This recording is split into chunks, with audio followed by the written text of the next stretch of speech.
Mga master, okay lang bang? Huwag niyong skip ang mga ads sa aking mga video kung okay lang mga master. Salamat sa solid na suporta po. Yon, what's up mga masters? Nandito na naman tayo sa panibagong araw, panibagong kabanata na naman ang pagsasama-samahan natin ngayon guys.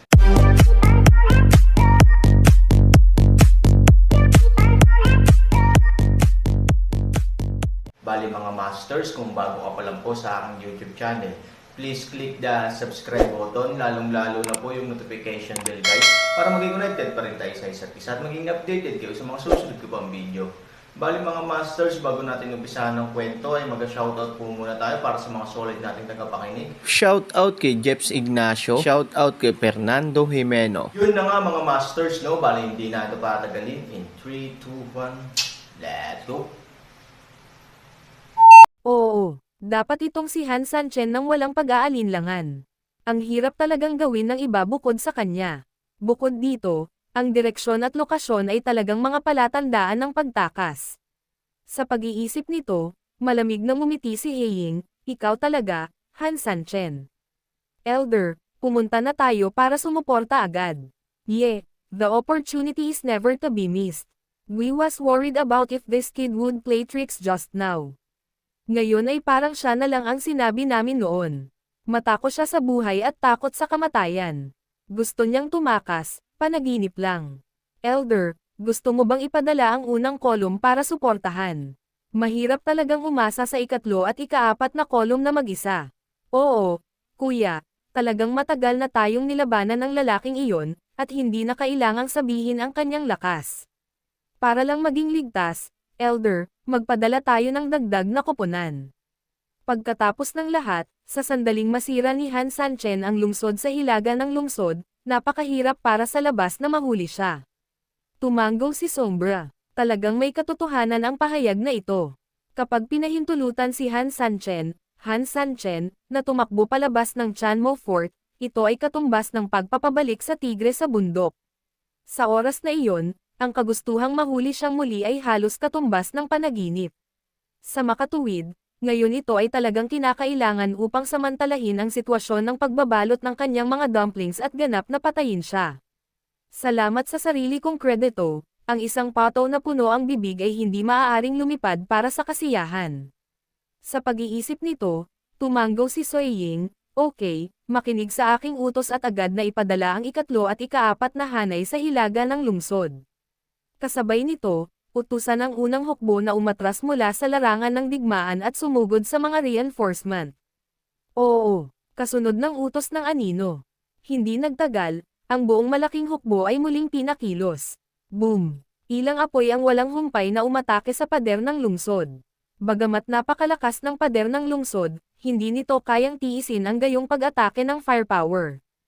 Habang patuloy na nanginginig ang pader ng lungsod, nagsimulang mabasag ang mga batong ladrilyo, at nagsimulang gumuho ang pader. Patayin. Dumating din sa oras ang maraming tao mula sa ikatlo at ikaapat na patayo at paalang. Mula sa malayo, nakita nila ang isang malaking itim na anino na umaatake sa dingding. Umuungol. Kaagad pagkatapos, ang dambuhalang halimaw ay umungal, at sa sumunod na segundo, ang malaking katawan nito ay sumugod sa gate ng lungsod. Boom! Muling tumunog ang isang malakas na kalabog. Kaagad pagkatapos, ang malaking katawan ay direktang nabasag sa pader ng lungsod. Sa isang sandali, ang hindi mapapantayang makapal na pader ng lungsod ay umindayog sa ilalim ng epekto. Ang lakas talaga ng halimaw na ito. Damn it, hindi ba katulong iyon ni Han Sanchen? Damo, bakit biglang naging malaki ang lalaking ito? Itong size na ito ay triple or quadrupled pa lang ang nanay niya. Damn it, bola ba ang halimaw na ito? Gaano katagal na ba itong lumaki? Siyempre, isang grupo ng mga tao ang nakilala sa isang sulyap na ang halimaw na ito ay ang taong nakipag-away ng magkatabi kay Han Sanchen noon, at sapat na upang ipakita na nasa malapit si Han Sanchen, na labis na ikinagulat nila. Oo, pagkatapos kumain at tumingin sa ginto, ang katawan ng masamang mata ko ay nakabawi ng husto, at ang laki nito ay natural na dumb oval. At saka, sa tahasan, magiging isang buong burol na umaasa lang sa tambak ng gintong kinakain niya, anuman ang laki niya.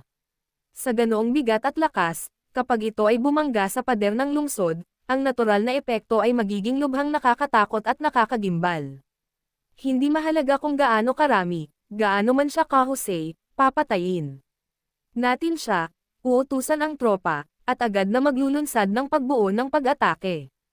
Oo, sa ilalim ng utos ng kapitan, ang ikatlong hanay ay agad na naglunsad ng isang nakakasakit na poster. Ang ika-4 na kolum ay sumunod na malapit sa likod at nabuo ang isang encirclement trend sa ikatlong kolum. Patayin! Patayin! Halos magkasabay na sigaw ng dalawang team. Sa sumunod na segundo, direktang sinalakay kami ng dalawang tropa na may 10,000 tao patungo sa masamang taotay. Bagamat hindi nila nakita si Han Sanchen, alam nila na ang kanilang pangunahing prioridad ay ang alisin ang napakalaking halimaw na ito, kung ang taong ito ay pinapayagang umatake ng kusa, ang pader ng lungsod ay hindi na makakatagal. Sa oras na iyon, magbibigay ito kay Han Sanchen ng mas malaking pagkakataong makatakas. Bumagsak. Ang mga itim na anino ay parang tubig, at lahat ng uri ng pag-atake ay parang ulan, halos desperadong bombarded patungo sa masamang matako. Ang masamang matako ay walang takot sa lahat, umaasa sa kanyang makapal na baluti upang hindi mapigil, siya pa rin ang hamampes sa pader ng lungsod sa kanyang sarili. Boom! Habang sumasabog ang iba't ibang pamamaraan ng pagpapaputok sa taotay of evil, ang kanyang napakalakas na katawan ay biglang nadikit sa dingding. Ang kanyang katawan ay nanginginig dahil sa pagsabog, at ang buong pader ng lungsod ay nanginginig sa kanyang epekto. Ang pinakanakakapahamak ay nagdala ito ng maraming pamamaraan ng sunog sa pader ng lungsod, kaya nang bambahin siya nito, binomba rin nito ang pader ng lungsod. Damn it, let me just say why this guy is completely unmoved on the face of our attack. It turns out that he regarded US as a powder keg. Yeah. Actually using US to help him blow up the wall, nakakapuot talaga ang lalaking ito. Gayunpaman, ang mga madilim na anino na binago ng mga taong nakaitim na inayos noong una ay bigla ding humabol sa masamang matako. Agad na nagsimula ng madugong labanan ang dalawang panig. Kung ang taong ito ay hindi lumalaban sa ating mga spell, maaari itong maunawaan na gusto niyang gamitin ang ating mga kamay para bambahin ang pader ng lungsod. Ngunit bakit ngayon ay binabaliwala pa rin ng taong ito ang pakikipaglaban sa kamay? Sa ilalim ng shorthand combat, kung hindi ka mag-iingat, masasaktan mo ang iyong mga vitals, kaya ang anumang pag-atake ay sasagutin ng iyong sarili sa sitwasyong ito. Gaano man kagaspang ang halimaw, hindi naman ito ganap na walang pagtatanggol, di ba? Ito ay isang gawa lamang ng pagpapadala sa sarili sa kamatayan. Mukhang nakatakas talaga si Han Sanchen. Oo. Ang halimaw na ito ay dapat na inutusang mamatay ni Han Sanchen, at wala siyang pakialam sa anumang pag-atake. Gusto lang niyang salakayin ang lungsod. Dapat ay puro dahil gusto niyang tumulong. Nakatakas si Han Sanchen mula sa Demon Castle. Sa oras na iyon, gustong ipagpatuloy ng halimaw na ito ang paghampas sa pader. Hehe, ang bilis mong tamaan, mas mabilis kang mamatay. Napangiti ng may kasiyahan ang unang kapitan, dahil nagkasundo na tayong lahat. Bakit tayo dapat maging magalang sa kanya? Pagkahulog ng mga salita, diretso siyang humakbang. Sumunod sa utos ang 3 hukbo. Wow! Agad na nakipagkamay ang 3 hanay sa isa't isa ng sabay-sabay, agad na nalaglag ang braso, agad na. Bumagsak ang posisyon ng triangle. Up ng isang poster. Nagpaputok sila mula sa 3 panig, tulad ng 3 mahabang arrow, at biglang pumutok patungo sa masamang taotay. Dumagundong ang taotay of evil, at biglang bumukas ang isang mata. Sa sumunod na segundo, biglang nagbago ang anggulo nito, at sa sobrang galit, sumugod ito sa ika-4 na kolum. Umaasa ako dito. Nang makita ang eksenang ito, laking gulat. Nang ika-4 na kapitan na halos mamis niya ang aso sa lugar. This fucking guy who was being BB-whippedly all of a sudden tumalikod. Ang susi ay ang counterattack mo sa sandaling mag-counterattack ka, bakit mo sinusunod ang sarili mong team? Damn, the 4th column is all my brothers. Dagandong. Tamang-tama, sa ilalim ng desperado at malungkot na mga mata ng ika-4 na kapitan, si Taotay ay direktang sumugod sa karamihan, umaasa sa kanyang malaking katawan at ganap na lakas, tulad ng isang ligaw na toro, na rumarampa. Bagamat ang mga taong nakaitim ay lubhang maliksi, halos hindi sila makagalaw ng 1 pulgada sa ilalim ng gayong mga pangyayari, at marami ang namatay sa kalunos-lunos na lugar. Atake. Ang una at ikatlong hanay ay walang ganoong pagkatalo, inutusan ang buong hukbo na ipihit ang kanilang mga baril, at inatake muli ang masamang matako. Hindi rin malabo si Evil G Tautay, tumalikod at ibinuka ang kanyang bibig, ilang lalaking nakaitim ang agad na napalunok sa kanyang bibig. Patayin. Opisyal na nagsimula ang madugong labanan ng dalawang panig. At halos kasabay nito, sa kabilang side ng underground pass. Sa pagbagsak ng huling linya ng depensa sa pass, naintindihan na ni Zuo.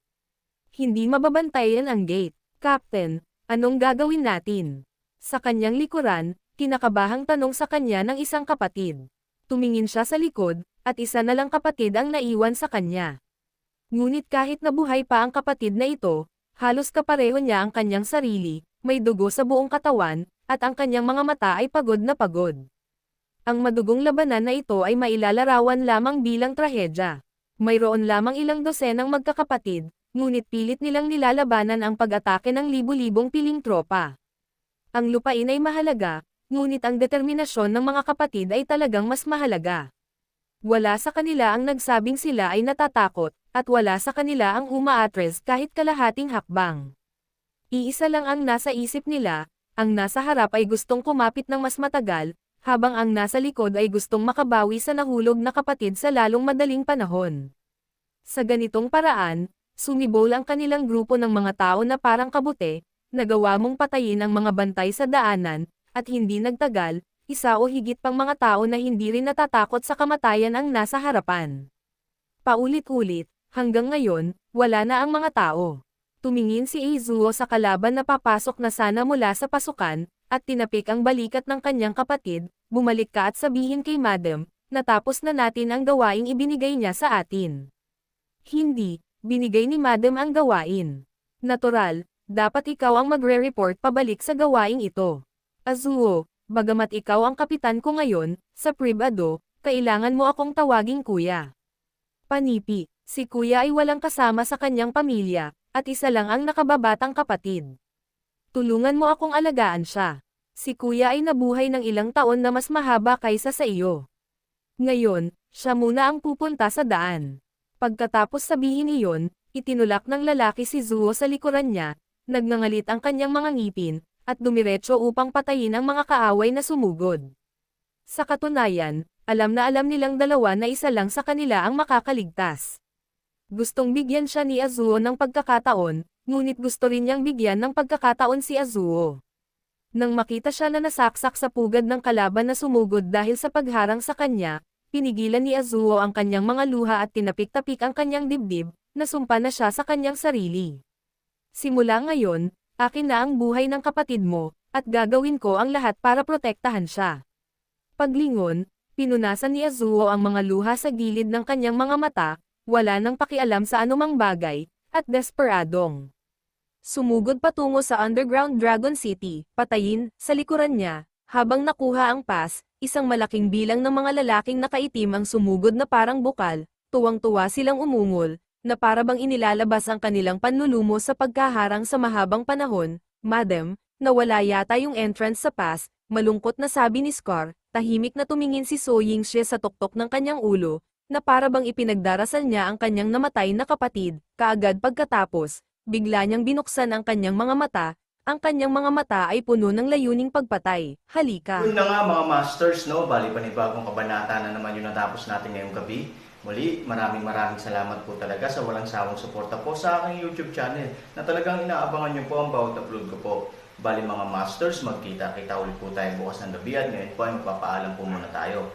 Bali mga masters, bye-bye!